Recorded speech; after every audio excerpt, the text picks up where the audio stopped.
not my review. I think Parveen bolte chahiye. Sir, please save me. My family will ruin. I have no other option but to commit suicide.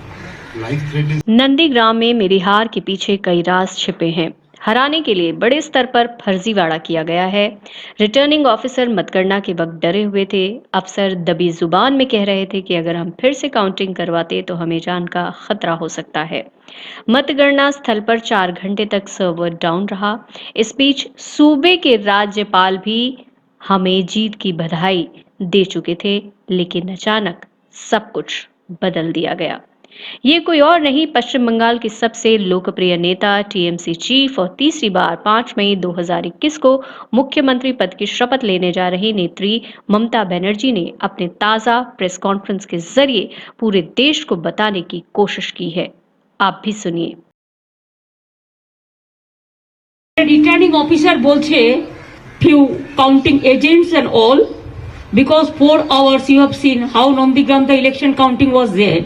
2 observers were sitting there, very biased observer. They said anyhow Mamata Banerjee is to be defeated. What is this? They cannot stop me. Bengal में टीएमसी की बड़ी जीत के बाद फैली हिंसा पर ममता बनर्जी ने कहा कि हमारी पार्टी हर तरह की हिंसा का विरोध करती है। बीजेपी पुराने दंगों की फोटो फैलाकर हमें बदनाम करती रही है। ये भाजपा की आदत है। बहुमत के साथ चुनाव जीतने के बाद भी टीएमसी ने किसी तरह का जश्न नहीं मनाया।